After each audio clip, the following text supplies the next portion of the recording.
On March 14th, 1857, beneath the columned portico of the Richmond Exchange, a single human being was sold for what would amount to roughly $378,000 today.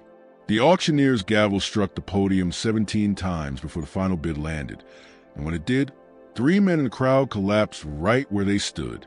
No surviving document explains why this one sale reached a price higher than the combined value of 12 seasoned field laborers, nor why the buyer immediately transported his acquisition nearly 200 miles northwest into the Blue Ridge Mountains, never again appearing in polite or even recorded Virginia society. The Commonwealth's archives preserve a single leather-bound ledger describing the transaction, but 7 pages have been surgically removed, neatly razor out so cleanly that only faint shadows of reversed ink bleed to the remaining paper. What, then, made one human life command such an impossible sum? What secret justified a price that plantation owners whispered about in hushed, scandalized tones for decades afterward? Before we continue the tale of the Richmond Exchange and the sale that fractured every known expectation of human commerce in the antebellum South, we want you to be part of this community. Subscribe to Liturgy of Fear. Tap that notification bell, because stories like this, stories buried deliberately in the silence of history, deserve to be brought into the light. And leave a comment telling us which city or state you're listening from. We want to see where our community of truth seekers continues to grow. Now, let us return to that March morning when something impossible stepped onto the auction block. The sale that morning would become a wound in Richmond's collective memory. But to understand why, one must first understand the city itself in those final uneasy years before the war. In 1857, Richmond stood as Virginia's commercial crown jewel. Tobacco warehouses lined the James River like monuments to wealth, their brick facades casting long shadows over the water. Tree-lined streets stretched from the Capitol building, designed by Jefferson himself, to sprawling market districts where fortunes shifted hands every day. Church bells chimed the hours from a dozen steeples, calling the faithful to worship in a city that proudly considered itself the most refined urban center in the South. The Exchange occupied a grand Greek revival structure on Franklin Street. Its Doric columns suggested permanence and order, illusions in a world built on neither. The city's population of 38,000 arranged itself along predictable hierarchies. The merchant elite in their federal-style homes atop Church Hill, the working poor in crowded quarters near Shockoe Bottom, and the enslaved thousands who outnumbered their owners, yet remain invisible in every civic calculation. Among Richmond's leading families, the Hatfields oversaw the region's largest tobacco processing operations, while the Gresham brothers dominated the river trade. But it was the auction houses that truly defined the city's economic identity, processing more than 12,000 sales per year in a marketplace that treated human lives as readily negotiable commodities. The Exchange's operations were overseen by Thomas Fairfield, a man of ruthless efficiency. At 43, he had presided over more than 6,000 auctions, his trained voice capable of pulling the highest bid from even the stingiest planner. He kept detailed ledgers, meticulous records containing not only prices but distinguishing notes, peculiarities, talents, and the occasional cryptic remark that revealed far more than any balance sheet. Defiant eyes, likely trouble, or read scripture, dangerous. His office overlooked the auction floor, giving him the advantage of observing the crowd's mood before each sale and adjusting his approach accordingly. March 14th began without incident. The day's first lots were field laborers from a bankrupt plantation in Goochland County, 7 men and 3 women, sold at predictable prices to predictable buyers. Fairfield conducted the sales with mechanical precision, his voice rising and falling in the familiar cadence meant to project confidence and urgency. Roughly 80 men filled the exchange floor, most of their faces recognizable from 100 previous auctions. Then, at exactly 11:47 a.m. by the exchange clock, everything changed. The room's low murmur faded as a side door swung open. 3 figures entered. 2 were men, in worn coats and mud-caked boots, clearly having traveled across rough terrain. But it was a third figure who seized every gaze and pulled the oxygen from the room. She stood around 5.5 feet tall, her posture unnervingly straight despite the iron shackles joining her wrists. Her skin showed the deep warmth of someone accustomed to outdoor air, yet her hands held none of the usual scars, calluses, or marks expected on a person subjected to labor. She wore a plain cotton dress, clean but unadorned, and her hair was pulled tightly into a severe bun that left her face entirely visible, a face of unsettling composure. Her age was difficult to place, perhaps between 25 and 35, but it was her eyes that sent the first ripples of unease through the crowd. They displayed no fear, no exhaustion, no anger, no emotion at all. Fairfield stepped down from his platform, confusion flickering over his features. He conferred with the two escorts, accepting papers they retrieved from worn leather cases. His lips moved silently as he read. According to later accounts, his face drained of color, then flushed red, then turned pale again. He glanced up at the woman, then back at the papers, then at her once more, as if the documents contradicted the evidence of his own senses. When he returned to the platform, his voice held a hesitation that seasoned bidders had never heard from him. "Gentlemen," he began, "before us today is an unusual lot. The seller elects to remain anonymous, as is their right under Virginia statute. The property is designated as Lot 37. No name provided. Estimated age, 30. Origin undisclosed. No documented history of field labor, domestic service, or specialized trade." A voice barked from the crowd. "What's her value then, Fairfield? Why waste our time?" His jaw tightened. "The opening bid," he announced, "is set at $5,000. Silence thundered through the exchange. $5,000 exceeded the annual income of most men present. It represented the cost of a prime breeding pair, or 3 expertly trained blacksmiths, or enough field laborers to cultivate 50 acres of tobacco. For a single woman with no recorded skills or history, the price bordered on insanity. "That's madness," someone shouted. "You've lost your senses, Fairfield." But Thomas Fairfield did not lower the opening price. Instead, he did something he had never once done in his 20 years of leading auctions. He opened a leather folio given to him by the escorts and began reading aloud from its contents. "The seller provides the following sworn attestation," he announced. "Recorded before a magistrate in Albemarle County on the 9th day of March of this year. The property designated as Lot 37 possesses knowledge of significant value to individuals concerned with matters of agriculture, commerce, and territorial expansion. Said knowledge has been verified through demonstration to 3 independent witnesses, whose signatures and seals appear below. The purchaser will receive, along with the bill of sale, a sealed letter containing specific instructions for extracting said knowledge. The seller guarantees the accuracy of all information obtained through proper application of these instructions." The crowd's confusion thickened into open agitation. Multiple voices erupted at once. What knowledge? What demonstration? What instructions? Fairfield lifted a hand for silence but continued reading, his voice shrinking with each sentence. The seller further states that attempts to force disclosure through ordinary interrogation will be futile. The property have been conditioned through methods both lawful and effective to reveal information only under the circumstances detailed in the sealed letter. The seller accepts no responsibility for consequences arising from improper handling of the property or for failure to follow the provided instructions. He looked up, his expression grave and unyielding. "The opening bid remains $5,000. Do I hear 5,000? A long, stunned silence fell. Then, from near the back of the hall, a hand rose.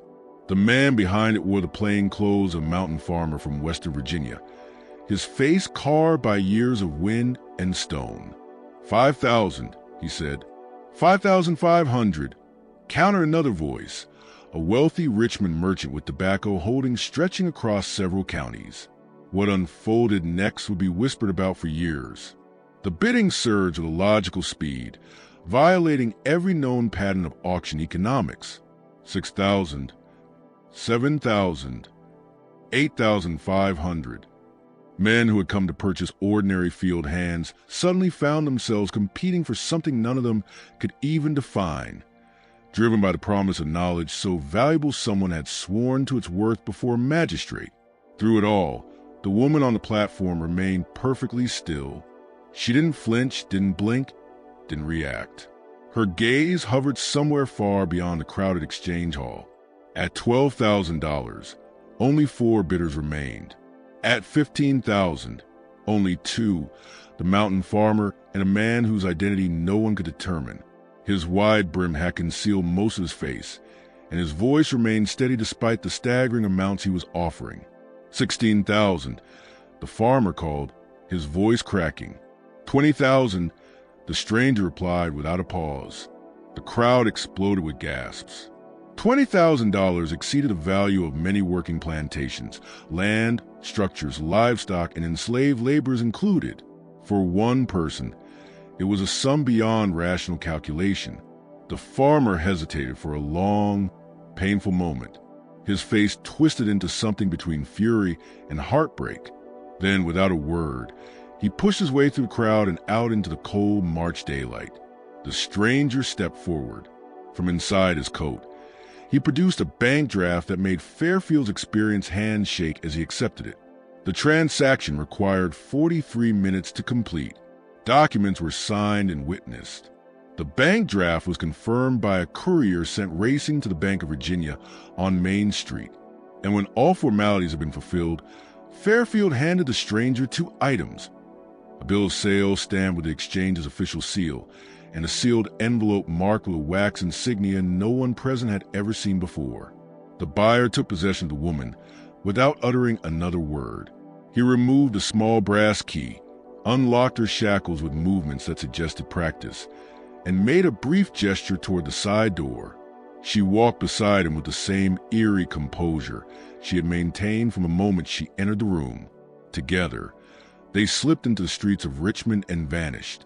3 days later, when curiosity swelled into open inquiry, investigators discovered that the bank draft had been drawn from an account belonging to a livestock company registered in Stoneford, a city more than 100 miles northwest in the Shenandoah Valley. The company's listed address matched a grain warehouse that had stood abandoned for 7 years. The magistrate in Albemarle County who had supposedly witnessed the seller's attestation could not be located, though courthouse logs confirmed the seal was authentic. The 3 independent witnesses mentioned in the sworn statement were never identified, and the woman who had sold for $20,000 was never seen in Richmond again. The aftermath washed over Richmond society like ripples from a stone thrown into still water.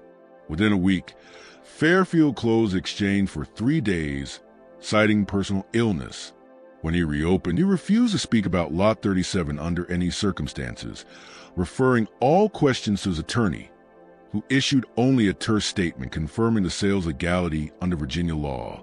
Fairfield's ledger entry from March 14 filled an entire page, highly unusual given his preference for brief notes.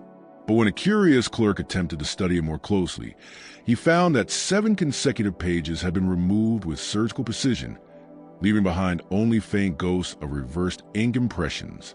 Rumors multiplied the way they always do in a scandal-hungry city. Some claimed the woman knew the location of buried Confederate Treasury gold, though the war was still 4 years away, and no one could explain how she might have come by such information. Others whispered about plantation ledgers gone missing, documents that could devastate prominent families if they ever surfaced. A tavern keeper near Shockoe Bottom insisted he had once heard the woman speak in a language no one recognized, though he could not explain how he had managed to stand close enough to hear her at all. But the most persistent rumors centered not on the woman herself, but on the sealed letter handed to the mysterious buyer. According to the version passed quietly from merchant to merchant, the letter contained precise instructions describing a ritual involving total isolation, complete darkness, and questions asked in a very specific sequence. Only under those exact conditions, the rumors said, would the woman provide answers that supposedly reveal locations of extraordinary value. Some believed she knew of hidden mineral veins or long-forgotten survey lines that could alter land boundaries worth thousands of dollars. There were those who claimed she was the daughter of a surveyor who had memorized her father's secret maps before his untimely death. Others insisted she had once worked in a cartographer's office and stolen information about Western territories before Kansas or Oklahoma had been fully charted. But the stories that spread fastest, gaining the most whispered traction, involved the three men who had collapsed during the auction. The first, a tobacco factor named William Ducker, regained consciousness within minutes. He pushed himself to his feet and left the exchange without a single word. The second, a riverboat captain named Nathaniel Cross, needed help getting home to his residence on Clay Street. Once there, he locked himself in his study and refused visitors for an entire week. The third man, whose name no surviving record preserved, was carried out by friends and never seen in Richmond society again. Months later, someone claimed to have spotted him in Petersburg. Hair turned ghost white, hands trembling violently whenever the exchange was mentioned. The most intriguing turn came 6 weeks after the sale, when a Richmond Dispatch reporter named Charles Whitford decided to investigate the transaction for a feature article. Whitford had earned a reputation for tenacity and a gift for coaxing information from the unwilling. He began in Albemarle County, scouring courthouse records for the magistrate's attestation. He found a seal impression listed in the ledgers, but the document itself had been filed in a section restricted to judicial eyes only, sealed entirely from public access.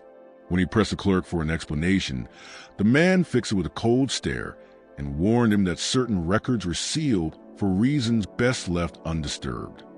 Undeterred, Whitford traveled to Staunton, determined to locate the livestock company behind the bank draft. At the registered address, he found a warehouse matching the exact description: empty, boarded windows, a chain door whose padlock bore fresh scratches, suggesting recent use. When Whitford questioned neighboring business owners, he received conflicting stories. One claimed the warehouse had been purchased by a Lexington land speculator. Another insisted it belonged to a mining concern headquartered somewhere in the Western Highlands. A third neighbor refused to speak at all, turning away the moment Whitford produced his press credentials. The trail went cold until late July, when Whitford received an anonymous letter at the dispatch offices. The envelope bore no return address. The postmark came from Westboro, a small settlement in Augusta County nestled at the foot of the Blue Ridge Mountains. Inside were 3 elegantly written sentences. The knowledge she carries could redraw maps. Some borders exist only in men's minds. Stop searching before you discover which category you belong to. Whitford published a cautious article on August 3, 1857, titled The Mystery of the Richmond Exchange. He described the unusual sale, the astronomical price, and the existence of a sealed letter. Yet he drew no conclusions and named no one beyond the publicly known bidders. The piece ran on page 7, tucked between advertisements for patent medicines and routine estate notices. It stirred mild curiosity, but little else. 3 days later, Charles Whitford failed to appear for his morning shift. His landlady reported that his room showed no sign of disturbance, his clothes folded, his writing materials untouched. Whitford himself had vanished. A police inquiry turned up nothing. No struggle, no suspicious withdrawals from his bank account, no correspondences suggesting flight or fear. After 6 weeks, the investigation was quietly closed, and Whitford joined the growing list of individuals connected to Lot 37 who had simply disappeared from all traceable existence. The years that followed brought war to Virginia, reshaping Richmond from the South's bustling commercial center into the heart of the Confederacy.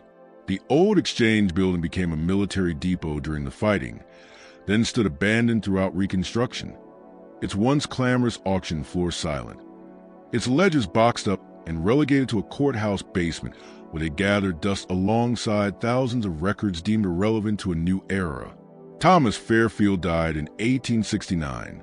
His estate passed to a nephew, who promptly sold the exchange building to a textile firm. Among Fairfield's possessions, the nephew found a locked iron box accompanied by a clause in the will stating that it must be thrown into the James River unopened. He complied, though he later confided to friends that the box had been shockingly heavy, as though filled with lead-type printing plates or something equally dense. But the story refused to die. In October of 1873, former Confederate officer Daniel Vaughan published a memoir recounting his wartime experiences. Buried among accounts of battles and hardships was a peculiar passage describing a conversation he overheard while recovering from his wounds in a Richmond hospital during the winter of 1863. Two elderly men were reminiscing about the past, and one mentioned the infamous exchange sale of 1857. According to Vaughan's account, the man said the buyer had known precisely what he was seeking. He had spent 3 years searching, from Baltimore to Charleston, for someone with that particular knowledge. When he found her, the man had whispered, price no longer mattered. He would have paid $50,000 if that's what it took. Some secrets are worth more than gold, because they tell you where the gold is buried. The passage attracted little attention at the time. Virginia was still struggling through Reconstruction, and few cared about mysterious auction sales 16 years in the past. But Vaughan's recollection resurfaced decades later, when a historian researching antebellum commerce stumbled across it and began asking new questions about the type of knowledge that could justify such an impossible price. The historian's name was Margaret Holloway, and by 1891 she had already earned a reputation as. Quickening as she listened, Fletcher continued, lowering his voice as though the trees themselves might be listening. But after a while, the men stopped accepting his work. Said something about the woman unnerved them. She never smiled, never spoke directly to anyone but Marlowe, and her eyes, he hesitated. My father said her eyes looked like she was seeing something behind the world, not in it. Holloway pressed gently, asking what became of the couple. Fletcher shrugged. Hard to say. Folks up here mind their own business. But one spring, must have been 59 or 60, the smoke stopped rising from their chimney. A hunting party went near the property months later. Cabin was locked. No sign of them. Just gone. He paused again, troubled by memories he clearly preferred to leave buried. But that isn't the strangest part, he finally added. After the Civil War, the land changed hands 3 times. Each owner tried to reopen the dig sites Marlowe left behind. Each one abandoned the effort within months. One man claimed the rock formations shifted on their own. Another swore he heard voices in the shafts. Last owner left in 73 and said he'd rather burn his money than spend another night on that mountain. Holloway made careful notes of every detail, her academic skepticism slowly giving way to something more urgent, a sense that she was brushing against the outline of a truth larger than any single story. That night, she stayed in a boarding house near the base of the mountain. The wind howled along the ridgelines, battering the shutters and carrying with it the scent of cold stone and pine. She lay awake for hours replaying Fletcher's words, mapping them against the fragments she had decoded from Fairmont's ledger. Ridge line above seam follows 3-foot depth survey marks outcrop. The next morning, armed with Fletcher's guidance, Holloway made the trek to the Marlowe property. The narrow track twisted upward through dense forest, where winter light filtered weakly through skeletal branches. After nearly an hour, they reached a clearing dominated by the decaying remains of a cabin. Its roof had partially collapsed, its windows shattered by decades of storms. But the foundation stones still held their shape. Nearby, where the forest spilled into broken rock, Holloway saw the unmistakable signs of old excavation. Trenches partially filled by rain and erosion, pits cut deep into the earth, and a narrow shaft descending into darkness. The mouth of the shaft had been crudely boarded shut some time long ago. Moss clung to the wood like a burial shroud. Fletcher watched her approach the site, his expression tense. Best not to get too close, he warned. Old ground could be unforgiving. But Holloway stepped nearer anyway, captivated.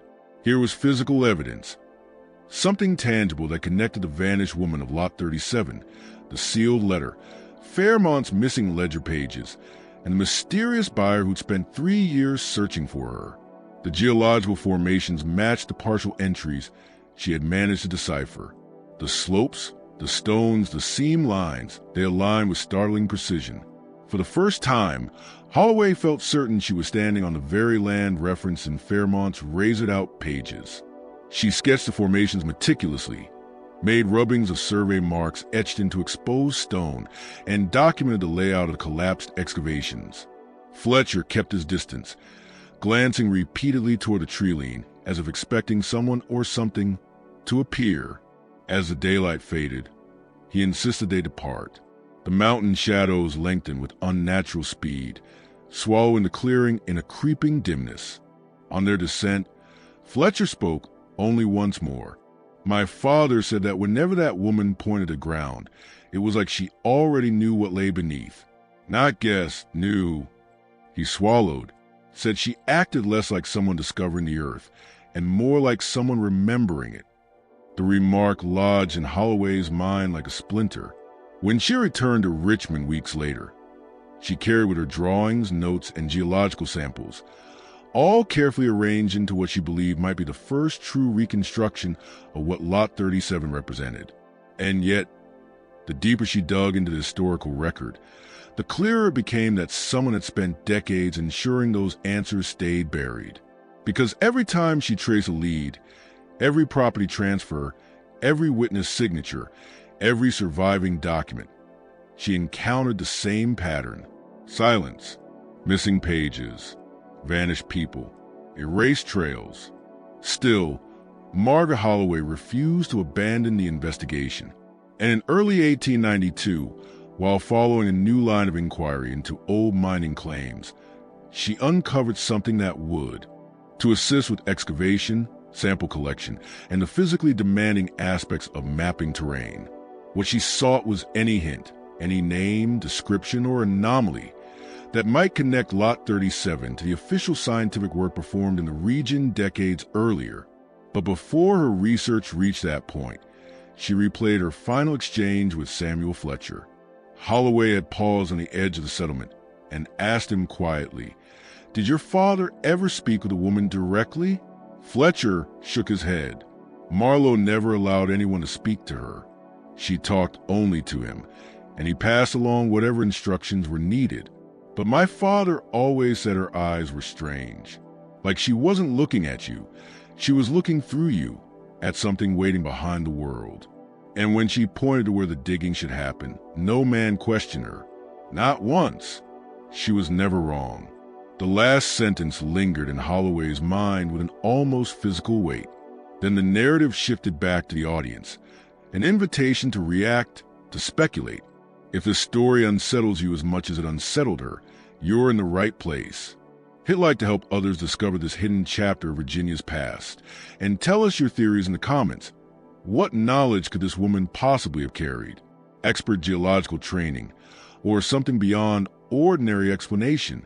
Let's return now to the mountains where Lot 37's astonishing abilities were finally put to use. Those mountains contained more secrets than even Holloway had imagined. Fletcher agreed to guide her back to the abandoned property, but he insisted the trip be made strictly in daylight and that they return well before dusk. The December afternoon was crisp and bright as they ascended the narrow track, frost cracking under their boots. The forest had reclaimed much of the clearing where the cabin once stood, but remnants of human habitation remained. A stone chimney rising from collapsed beams, the charred suggestion of a hearth, a covered well whose fitted boards had not rotted away, and most telling of all, a succession of excavation sites marking the land like healed wounds. Holloway counted 14 in total.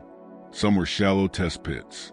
Others appeared far deeper, one at least 20 feet down before being abandoned. Their distribution followed no random pattern. At Fletcher's suggestion, they examined the well shaft first. When he pulled aside the covering boards, they discovered something unexpected. At roughly 8 feet below the surface, the shaft had been sealed with tightly packed clay and fitted stones. It was clear this structure had not been built for water alone. This is where Marlowe stored his or samples, Fletcher explained. Kept them cool, dry, safe from the weather. My father said Marlowe would haul up coal or iron or from the dig sites, pack the samples in canvas, then lower them in. Every few months, he'd take some out and haul them off. Never said where. Holloway knelt and examined the interior. The clay bore signs of repeated sealing and unsealing, a long-term pattern of retrieval and storage. Yet it was the engineering that struck her most. This was not a crude mountain well. The shaft descended straight as a plumb line. Its walls were perfectly stoned. Whoever had designed it understood structural principles beyond what most rural builders practiced. They spent 2 hours surveying the site. Holloway sketched, measured, and paced out each depression. A pattern quickly crystallized. The excavations formed a line, running roughly northeast to southwest, parallel to the ridgeline yet offset by several hundred feet. When she drew the alignment on a map, the implication became immediate and unmistakable. Marlowe and the woman had been following a subsurface geological feature with startling accuracy, likely a coal seam or related mineral vein. As they prepared to leave, Fletcher pointed out one last detail near the ruined cabin, a flat stone half buried under leaves. Carved into it were numbers and symbols, survey notations of a kind Fletcher didn't recognize. Holloway, however, recognized enough to know they mattered. She copied them carefully, already imagining how they might align with the fragments she had deciphered in Fairmont's ledger. Their journey back unfolded in reflective silence. At Fletcher's home, Holloway asked her final question. Did anyone ever learn what became of Marlowe and the woman? Where they went? How they left? Fletcher's expression darkened. There were stories, he said quietly. Some folks said Marlowe sold his findings to a mining company in Pittsburgh, made himself wealthy, and vanished out west. Others believe he died in those mountains, and the woman simply walked away. He hesitated before sharing the account that had haunted his own father. But my father claimed he saw her, spring of 1860, said she boarded a train in Charlottesville, alone, dressed finer than any enslaved woman should ever have been permitted to dress. He didn't approach her, didn't alert anyone, just watched her step into a private railway car attached to a northbound train. Fletcher swallowed. He claimed that just before she boarded, she turned and looked directly at him, though they were 50 feet apart, and she smiled, not kindly, not cruelly, more like recognition, as if she understood exactly who he was and wanted him to understand something in return. He shook his head. He never could say what that something was. Holloway returned to Richmond on December 19, 1891, her thoughts racing with implications she struggled to fully articulate. The evidence she had gathered pointed towards something almost unthinkable within the rigid hierarchies of the antebellum South, an enslaved woman possessing highly specialized geological knowledge so valuable it commanded the highest verified price for a human being in Virginia's commercial history. And yet Holloway knew that geology, unlike superstition, had rational roots. It could be learned through exposure, training, fieldwork, or access to technical materials, including the detailed survey records kept by scientific teams. What unsettled her was not the possibility that the woman had expertise. It was the impossibility of explaining how she could have acquired it in a society structured precisely to prevent such learning. Where had she studied survey lines? Who had taught her to read strata? How had she learned to predict subsurface mineral deposits with accuracy no ordinary surveyor could match? According to what Fletcher's father remembered, the woman had been infallible.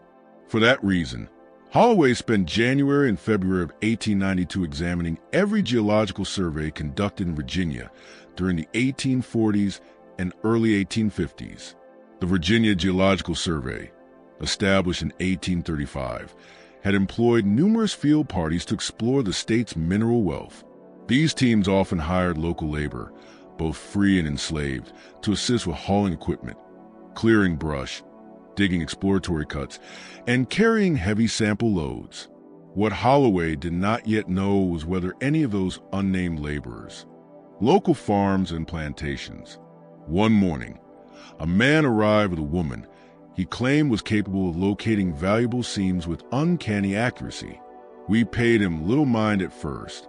Men tell tall stories when money is involved. But after the third day, none of us were laughing. Dunmore paused, gathering his thoughts. She could walk into a valley she'd never seen, glance at the ridgelines, the strata exposed along creek beds, and point there, always there. And every time we tested the spot, every time we dug where she indicated, we found exactly what the company hoped for. Coal seams, iron veins, limestone pockets, material that should have taken weeks of trial pits to locate. She did it in minutes. Holloway felt a chill spread through her ribs. What was her name? She asked. Dunmore's expression tightened. If she ever had one, no one used it.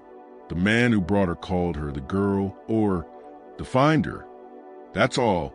And when the company tried to hire her directly, he refused. Said she wasn't for long-term contracts. Said she was conditioned. He shook his head, troubled by the memory. What do you mean, conditioned? Holloway pressed. Dunmore hesitated. She behaved differently than other laborers. Detached, focused. It was like she didn't belong entirely to the world the rest of us walked in. When she worked, she almost didn't blink. And when she pointed out a site, it was as though she were remembering something buried centuries before she was born. He leaned forward slightly, lowering his voice. And there was something else. She never touched the tools, never touched the ore. She only observed. The digging was left to us, or to whatever man brought her. She kept her distance, like she feared ground itself. A silence stretched between them. Why were you bidding on her at the exchange? Holloway asked. Dunmore let out a slow breath. Because I knew she was worth more than any surveyor alive. If a mining company had acquired her, they'd have doubled their profits in a year, maybe less. But I didn't have the resources. It was clear someone else, someone with deeper pockets, had been hunting her for a long time. Holloway felt her pulse quicken again. The pieces were aligning, forming a pattern she wished she could deny.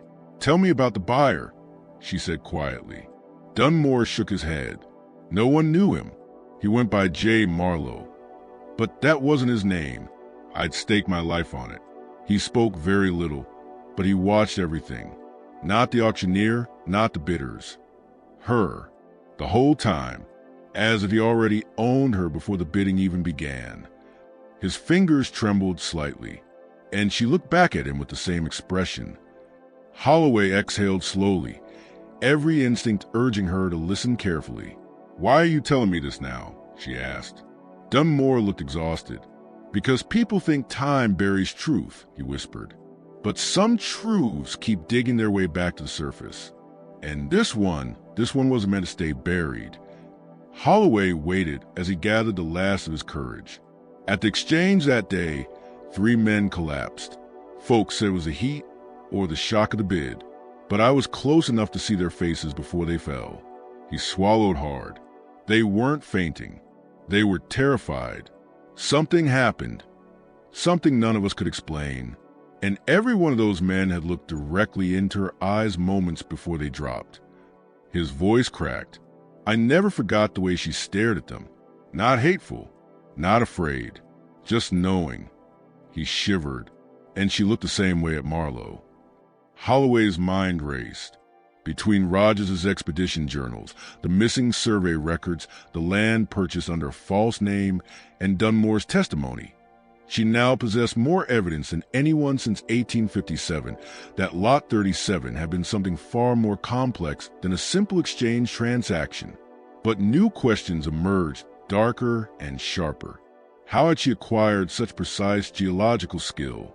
Why had multiple survey parties quietly employed her? Who conditioned her, and for what purpose?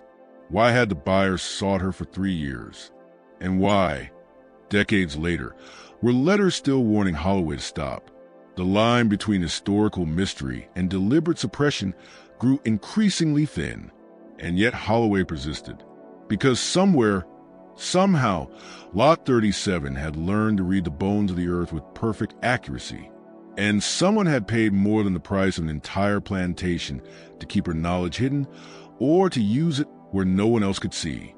One, not because he valued her humanity, but because he valued her usefulness. Rogers added another passage that stopped the graduate student cold. The woman demonstrated an uncanny ability to project a continuation of mineral seams based on surface indicators alone. Her predictions exceeded the accuracy of my own assistant geologists. Had circumstances allowed, I believe she might have contributed substantially to the scientific understanding of Appalachian mineralogy. The student who discovered the memoir attempted to trace the woman's identity using the clues Rogers provided, but like Holloway before him, he encountered only missing records, vague references, and property inventories with no names. Yet the memoir offered one revelation that had never appeared in any public document. The woman's age in 1847, approximately 20 years old. If accurate, she would have been around 30 when she appeared on the auction block in 1857 as Lot 37. This aligned perfectly with every surviving description. Her physical strength, her poise, her unnerving composure, her uncanny expertise. She was the same woman. But the memoir also included a final footnote that Rogers had written in the margins of his own manuscript, perhaps intending to revise it later, perhaps writing impulsively before deciding the thought was too controversial for publication. It read simply, "Her abilities exceed explanation through training alone. I suspect she perceived the land in ways not yet understood by science." For decades, this marginal note remained hidden in a folder labeled Miscellaneous Inserts, unnoticed by archivists, unread by scholars. It was not until 1973, when the memoir was digitized, that a junior researcher finally included the note in a footnote for a geological history conference. Even then, no one understood its implications.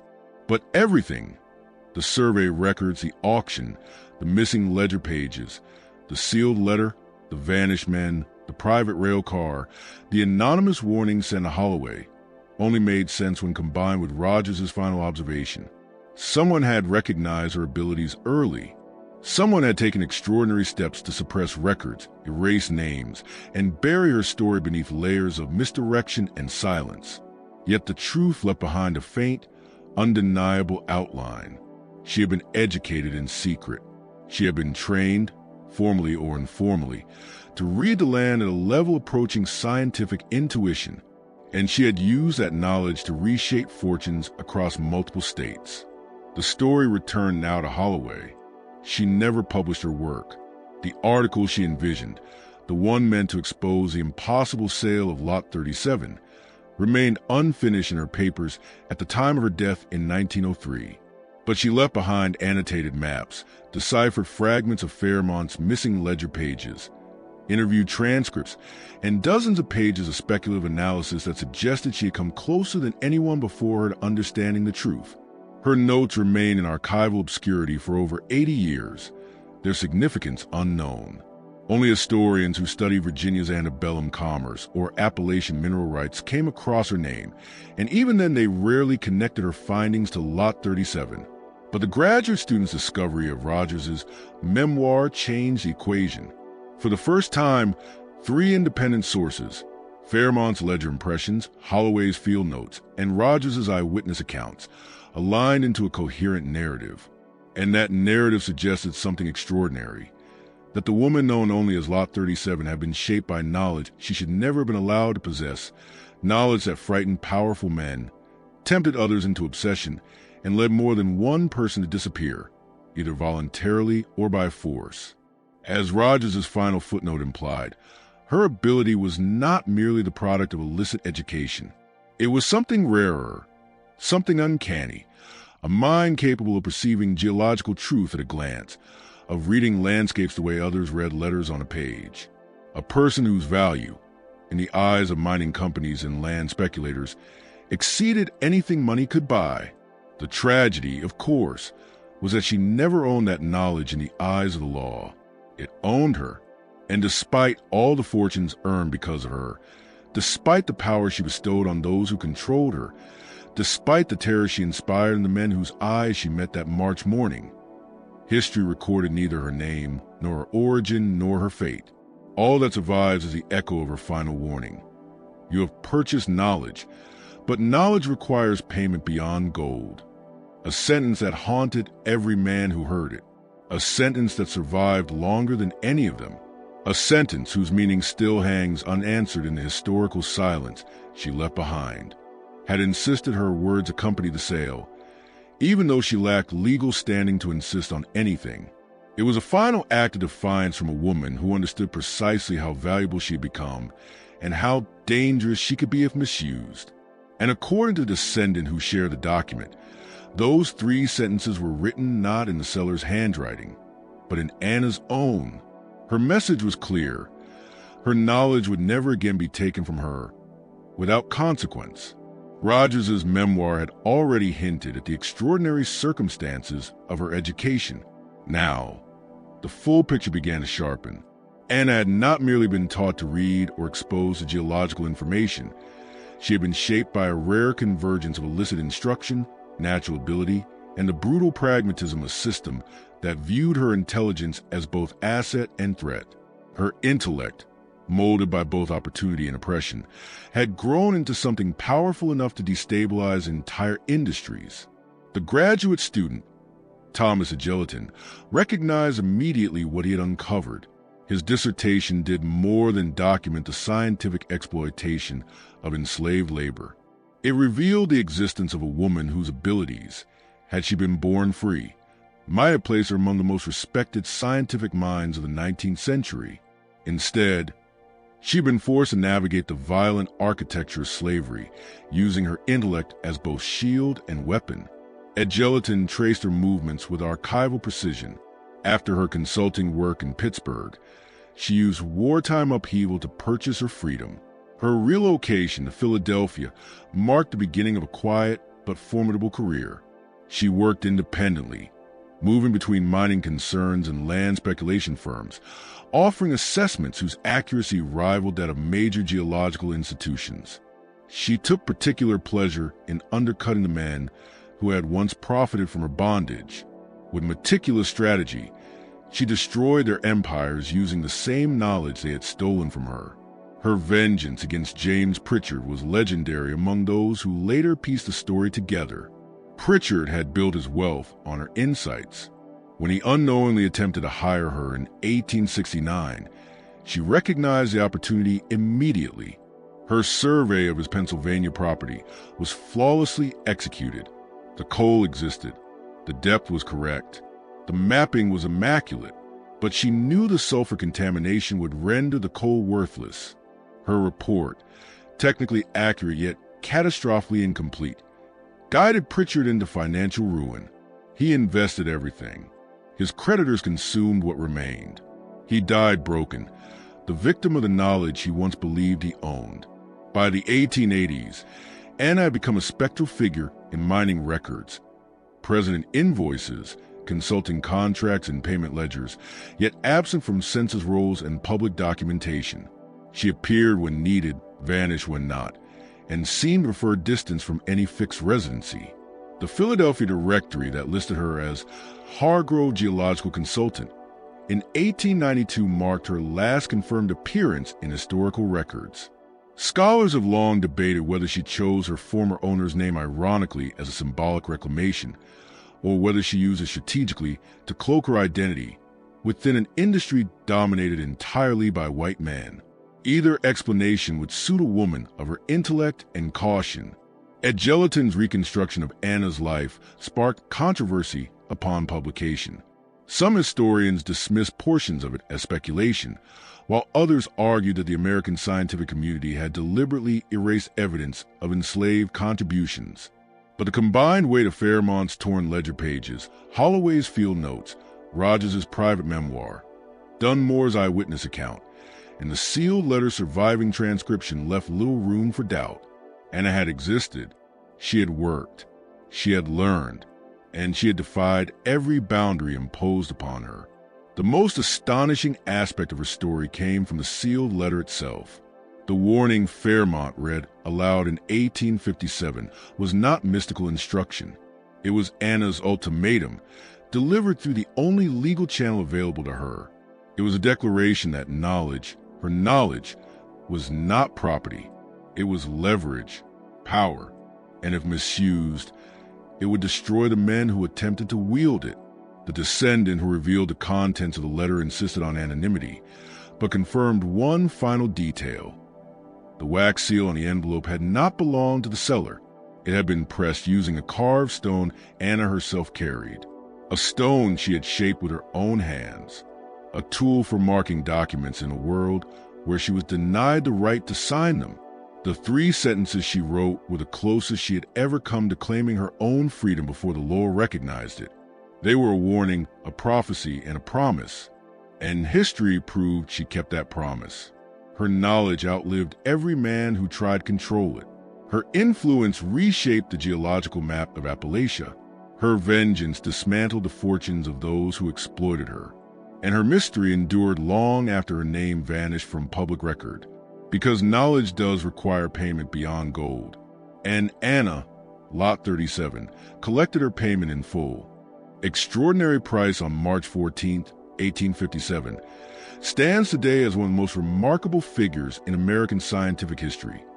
Even if most Americans have never heard her name, she altered the economics of Appalachian mining, influenced land speculation across multiple states, and left behind a legacy that can be traced through geological maps, abandoned dig sites, and the quiet collapse of fortunes built on her enslaved labor.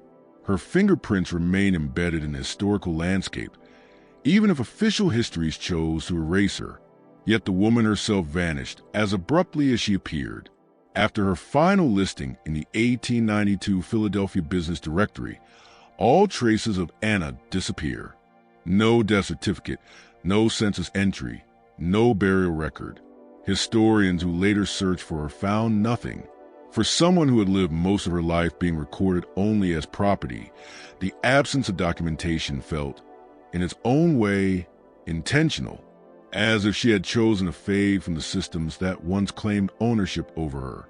But her story, reconstructed from torn ledger pages, forgotten memoirs, private correspondence, interviews, and the obsessive investigation of a few determined researchers, continues to provoke questions that resist easy answers. What is the true price of knowledge? Who pays it? And who controls it? Anna's life forced every person around her to confront those questions, whether they realize it or not. For men like James Pritchard, knowledge became both salvation and ruin. For surveyors and geologists, her abilities challenged assumptions about intelligence, race, and education in a society designed to keep her ignorant. For historians, her existence exposed the massive, unacknowledged intellectual contributions enslaved people made to American development. And for Anna herself, knowledge was the only form of freedom available, a weapon as powerful as any tool she was ever denied. Her sale at the Richmond Exchange symbolized the exact contradiction at the heart of the antebellum South. The same society that prohibited enslaved people from reading relied, without admitting it, on the intellectual labor many of them provided. Planters, engineers, industrialists, and speculators profited from her mind even as the law insisted she had none. She was expected to be silent, yet she read the earth more fluently than the men who claimed dominion over it. As decades passed, the Richmond Exchange was demolished. The cabin in the Blue Ridge Mountains decayed into the soil, and the well where Anna stored or samples filled slowly with leaves, moss, and time. But the pattern of her dig sites remains detectable to trained eyes. Geologists still recognize the accuracy of her work. Historians still feel the shock of her intelligence define the constraints of her world. Her warning, knowledge requires payment beyond gold, proved prophetic. It echoed the collapse of mining companies, the bankruptcy of James Pritchard, and the ruined legacies of men who exploited her mind. It echoed through Margaret Holloway's unfinished manuscript, abandoned when she realized the story offered no clean ending.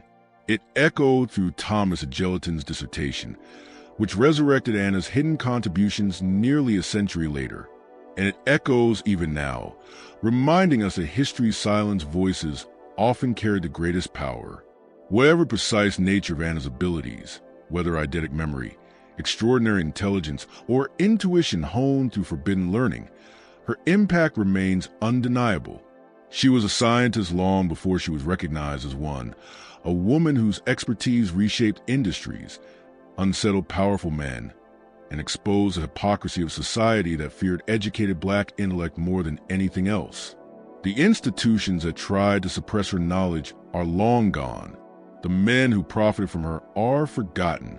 But the woman they sold for an impossible sum still haunts the margins of history, defying the silence imposed upon her. She turned geological understanding into a form of resistance, weaponized intellect against oppression, and reclaimed her autonomy through the very skills her enslavers never intended her to possess. Anna's story endures not because she was owned, but because she could never truly be controlled. She proved that knowledge is not property, not a commodity, not a resource to be extracted without consequence. It is a force, and in the hands of someone who has been denied everything else, it becomes unstoppable. On that March morning in Richmond, understood something her buyers never truly grasped. Knowledge demands payment beyond gold. And no matter how long it takes, that debt always comes due.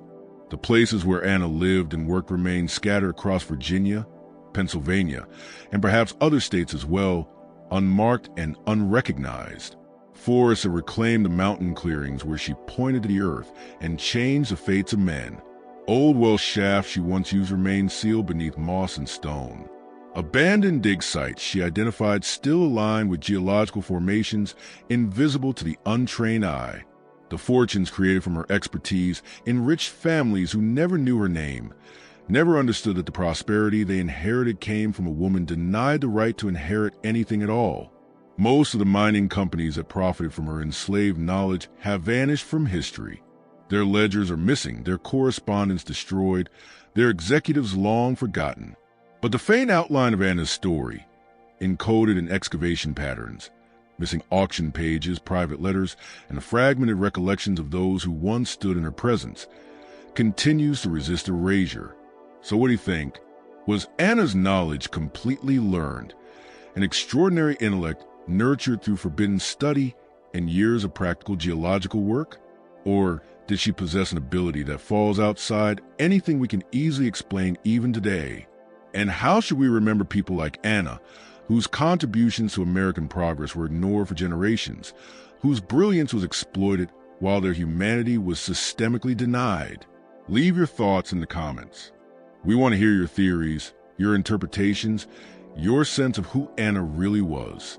If this story moved you or challenged the way you see the past, make sure to subscribe, turn on the notification bell, and share this video with someone who loves mysteries buried deep within American history.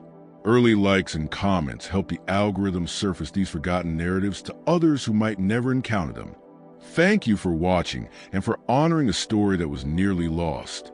Join us next time as we continue uncovering the dark corners of history, where the impossible and forgotten still wait to be discovered.